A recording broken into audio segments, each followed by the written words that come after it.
acheté la maison de son père pour 3 000 livres. Il vivra donc aussi à Saint-Nicolas dans la seigneurie de Lauzon. Lui, il va léguer la maison à son fils Hyacinthe. On est en 1760-64 et donc la Nouvelle-France passe du régime français au régime anglais. Celui qui en héritera s'appelle aussi Hyacinthe. Et quant à Stanislas, lui, il occupe la terre au moment où finit le régime seigneurial. On est en 1854. Il cesse donc d'être un censitaire. Et lui, il peut acheter le fonds de terre.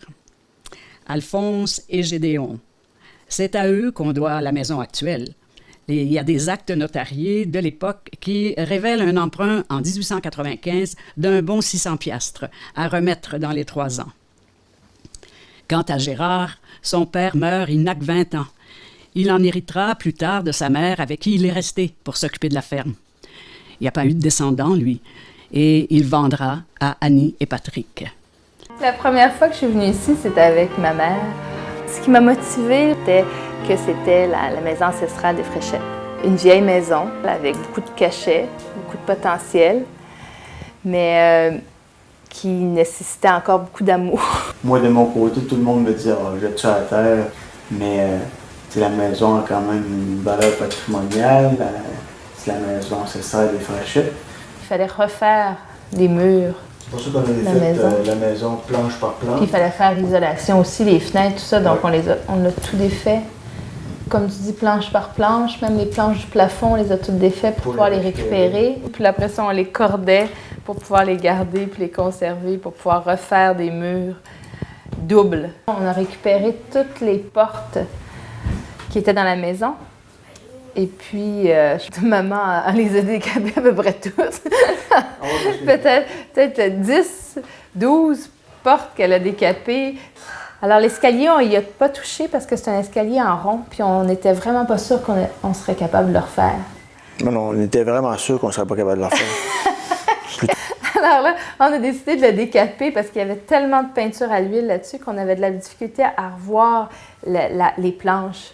Et puis après ça, on l'a repeint. Puis on a refait faire une moulure dans le bas qui tourne. Ça, ce plancher-là, j'ai descendu dans la cave en mettant mon escabeau pour défaire une planche du haut. J'ai passé à travers. J'ai passé à travers du plancher. Non, c'était fini, il fallait aller refaire au grand complet. On a refait de la structure pour solidifier le plancher. Patrick voulait absolument qu'on ait une grille comme dans les vieilles maisons. Probablement, c'est peut-être la seule chose que j'ai eu le droit de faire ici dans la maison, mais ça, on le verra plus tard. Maintenant, j'ai un beau plancher. Gris et blanc, qui éclaire beaucoup plus. Alors là, on a refait toutes les chambres, puis on a enlevé tout le plafond pour récupérer les planches. Et encore, parce que les fenêtres étaient coupées, le plafond était trop bas. Donc, on a décidé de monter le plafond au-dessus des poutres du grenier. Il y avait un escalier qui montait au grenier, qu'on a pris l'escalier et on l'a mis, qui descend au sol. La rive de bois qui était dans le bas des murs, fait que là, on a tout enlevé ça. Puis dans le mansard, il y avait juste la planche du toit qui... Fait que là, on a tout refait.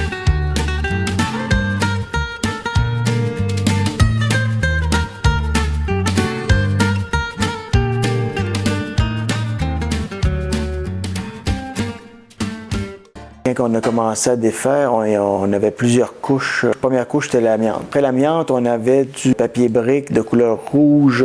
Ensuite, en dessous de tout ça, il y avait un papier noir, mais après ça, il y avait du déclin de bois.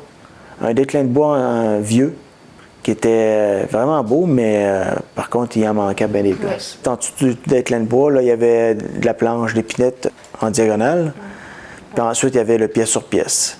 Mais comme il y avait beaucoup d'infiltration d'eau par les fenêtres, surtout à l'est, alors il a fallu qu'on répare le pièce sur pièce à des places. Puis le dessous des fenêtres aussi, à bien des endroits. Avant de recommencer à mettre un coupe-vapeur et relater. Mais on trouvait les corniches belles au-dessus des portes et des fenêtres, alors on s'est dit, on va les refaire pour toute la gang. Identiques comme ils étaient. Alors je les ai refaites une par une, puis en série. On a travaillé à la chaîne. On a refait toutes les fenêtres de la maison avec la courbe parce qu'on aimait beaucoup ce style-là. Puis on retrouvait ça nulle part ailleurs, puis on trouvait que c'est ça qui donnait le cachet à la maison. Alors ça a été vite, ça, monter la cuisine de thé, là. Et mon Dieu, la montée. Oui, on a décidé de faire des plafonds en caisson pour... Parce qu'on trouvait ça beau. On trouvait ça beau, très beau. Une adaptation du caisson. Oui, pas vraiment caisson, mais... Alors là, on a engagé une compagnie pour nous faire le déclin de bois. Ouais. Parce que sinon, tout le reste, on l'a fait nous-mêmes, à part les fenêtres puis le revêtement extérieur. Ah, puis la toiture. Avant, c'était toiture à baguette sur le dessus et sur le mansard, c'était du bardeau de cèdre. Alors, on voulait garder ce même style-là. Puis que je monte mes venir par les fenêtres, passer ça par-dessus. Alors après ça, ils sont venus poser la tôle. Ouais.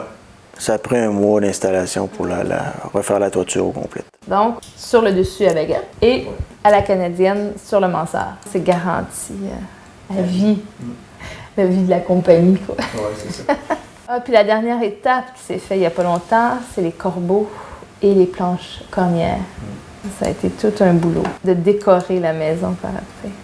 Donc, moi, je voulais une énorme galerie parce qu'on avait déjà 4 enfants, puis je trouvais que ça allait donner de l'espace pour habiter là. Puis Patrick, il trouvait tout le temps que c'était trop grand. Puis à un moment donné, j'ai dit, OK, j'ai dit, fais-la ta galerie d'abord.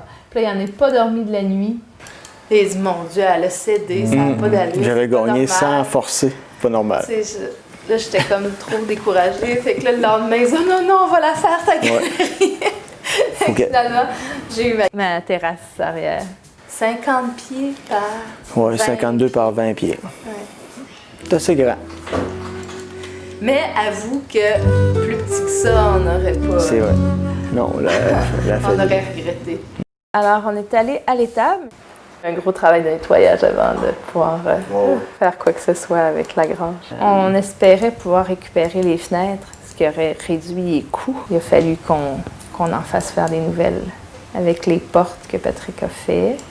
Quand on a eu le projet des vaches laitières, ben là, il a fallu qu'on change complètement la toiture, mais aussi avec une rallonge. On a commencé à restaurer le 1er septembre la grange. Puis le 24 novembre, on tirait nos premières vaches dans l'étable. Fait que ça a été très rapide. On s'était dit, moi puis Annie, ben, quand on va avoir des vaches, on va avoir des belles. On a choisi la rageuse. Puis très plaisante aussi à travailler, affectueuse. Notre ferme, nous autres, tout est informatisé et mécanisé au maximum. Pourquoi on a mis un robot? Surtout pour augmenter notre qualité de vie.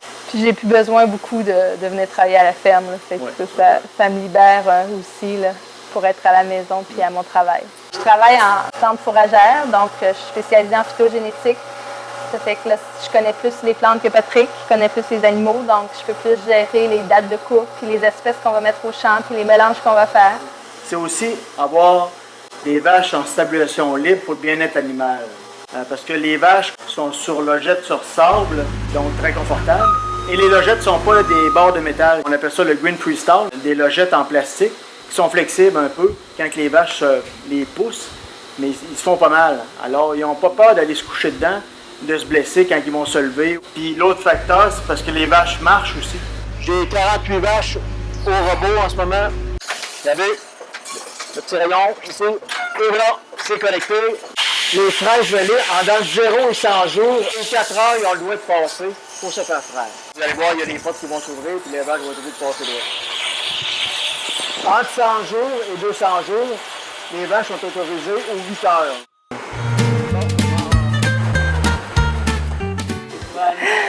Ben, moi, c'est le fait qu'il n'y ait plus besoin de se lever si tôt et de travailler si fort physiquement.